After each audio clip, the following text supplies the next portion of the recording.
Olá! Nesse segundo módulo, nós vamos falar sobre os níveis de leitura. Existem basicamente dois níveis de leitura.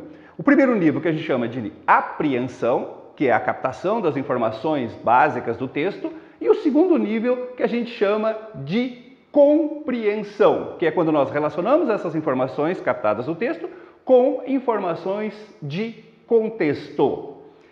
As questões normalmente cobram os dois níveis, o leitor precisa passar pelos dois níveis para responder a questão. Mas existem questões que são mais específicas do primeiro nível e outras questões que são mais específicas do segundo nível de leitura. Nós vamos mostrar através de exemplos como que isso acontece. E vamos começar nessa primeira aula trabalhando com o nível da apreensão. Apreensão, como o nome já sugere, é aquele momento em que o leitor captura as informações que estão presentes no texto, que estão inseridas ali no texto através da linguagem.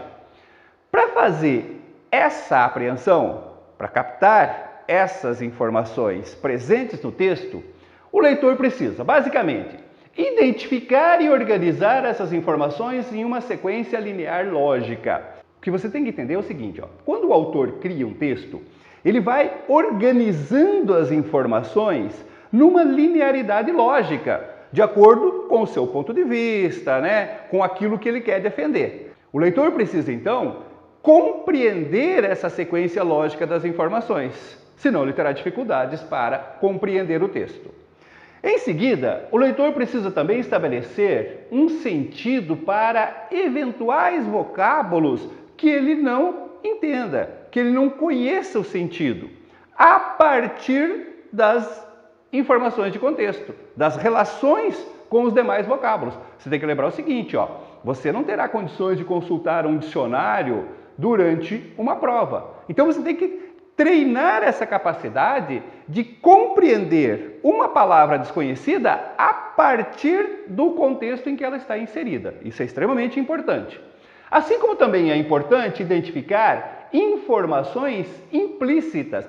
Nem todas as informações de um texto estão colocadas de forma explícita. Algumas estão subentendidas, sublineares. E uma boa leitura de um texto passa necessariamente por essa capacidade de captar essas informações implícitas. E por fim, é necessário também reconhecer os eventuais efeitos de sentido utilizados pelo autor.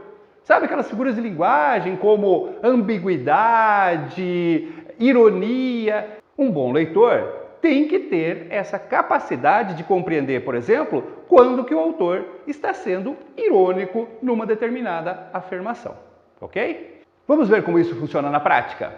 Eu selecionei aqui uma questão da FUVEST que serve como exemplo de uma questão cobrando o nível da apreensão, ou seja, o primeiro nível. Dá uma olhadinha na questão aqui, Devemos misturar e alternar a solidão e a comunicação. Aquela nos incutirá o desejo do convívio social, esta o desejo de nós mesmos. E uma será o remédio da outra. A solidão curará nossa aversão à multidão, a multidão, nosso tédio à solidão. É um texto, um fragmento de um texto do Sêneca, E aí foram feitas duas perguntas. O item A primeira pergunta, é a questão típica de leitura no nível da apreensão. Olha só, segundo Sêneca, a solidão e a comunicação devem ser vistas como complementares, porque ambas satisfazem o mesmo desejo nosso. Isso é uma afirmação interpretativa do texto. Esse tipo de questão tem se tornado muito comum nos últimos anos. Faz-se uma afirmação interpretativa do texto e pede-se para que o aluno, o candidato, confirme ou não essa interpretação. Então vejam só, é correta essa interpretação do texto acima? Justifique sua resposta. É óbvio que não basta dizer sim ou não, não basta concordar ou discordar. Você vai ter que, na verdade, justificar a sua concordância ou discordância com isso. Bom, vamos começar então com a primeira pergunta, o item A.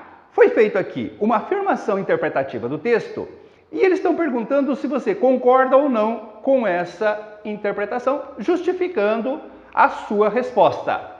Antes de eu te passar a resposta correta, eu vou te passar aqui dois exemplos de respostas inadequadas. até para que você possa comparar com a sua resposta e tentar entender o porquê que essas respostas estão inadequadas. Olha só. Segundo Sêneca, a solidão e a comunicação devem ser vistas como complementares, porque ambas satisfazem o mesmo desejo nosso. É correta essa interpretação do texto acima? Justifique sua resposta. A primeira diz assim, ó, sim, segundo o texto, a solidão é um desejo de convívio com outras pessoas e a comunicação é um desejo de ficarmos sós. E a segunda? Não. A solidão e a comunicação devem ser vistas como complementares porque satisfazem e despertam desejos opostos. Enquanto a primeira satisfaz o desejo de nós mesmos, a segunda satisfaz o desejo do convívio social. As duas estão erradas. Mas como, professor? Se um diz sim e o outro diz não, uma delas deve estar certa. Sim. Em relação a concordar ou discordar, uma delas está certa. Mas lembra que eu falei, ó, não basta concordar ou discordar. Não basta você dizer sim se a sua justificativa está errada. Não basta você dizer não se a sua justificativa está errada. Em ambas, a justificativa está errada. Muito bem, vamos lá então. Vamos explicar por que essas duas respostas estão inadequadas, estão erradas. Na primeira, ó, ele está concordando com a afirmação de que a solidão e a comunicação devem ser vistas como complementares porque ambas satisfazem o mesmo desejo nosso. Ele está dizendo, ó, sim, segundo o texto, a solidão é um desejo de convívio com outras pessoas. Mas vejam, ó, a afirmação diz que a solidão e a comunicação devem ser vistas como complementares porque ambas satisfazem o mesmo desejo. Quando ele justifica concordando, dizendo que sim, porque a solidão é um desejo, ser um desejo não é a mesma coisa que satisfazer um desejo. Dizer que a solidão é um desejo não é a mesma coisa que dizer que a solidão satisfaz um desejo. Entendeu por que está errado? Quer dizer, a justificativa dada, independente se o sim está correto ou não, está errada. Portanto, a resposta é inadequada. Agora observem a segunda resposta. Ó. Não, esse já não concorda com a interpretação. Não, a solidão e a comunicação devem ser vistas como complementares porque satisfazem e despertam desejos opostos. Enquanto a primeira satisfaz o desejo de nós mesmos, a segunda satisfaz o desejo do convívio social. Ou seja, enquanto a primeira, a solidão, satisfaz o desejo de nós mesmos, a segunda, a comunicação, satisfaz o desejo do convívio social. Aí você pensa e fala assim, não estou vendo erro nenhum aí. Pelo que eu entendi do texto, é isso mesmo. Quando buscamos a solidão, estamos buscando satisfazer o desejo de nós mesmos. Não está errado isso. E quando buscamos a comunicação, estamos buscando satisfazer o desejo do convívio social. Onde que tem erro? O erro, gente, está no que o texto diz. O texto diz o seguinte, ó, devemos misturar e alternar solidão e comunicação. Aquela nos incutirá o desejo de convívio social. E esta o desejo de nós mesmos. Incutir não é a mesma coisa que satisfazer. Incutir é criar. A solidão cria o desejo de convívio social. E o convívio social em excesso cria o desejo da solidão.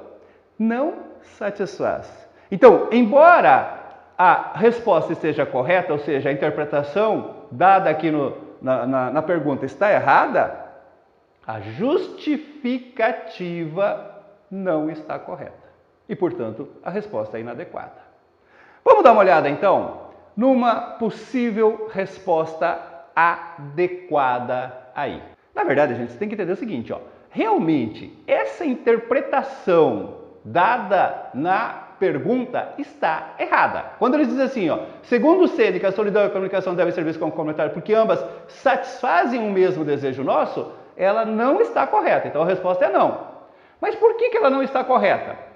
Porque o texto não fala em satisfazer. O texto fala em incutir, criar. Portanto, uma possível resposta seria isso aqui, ó. Não. Ambas não satisfazem o mesmo desejo nosso. Elas não satisfazem desejos.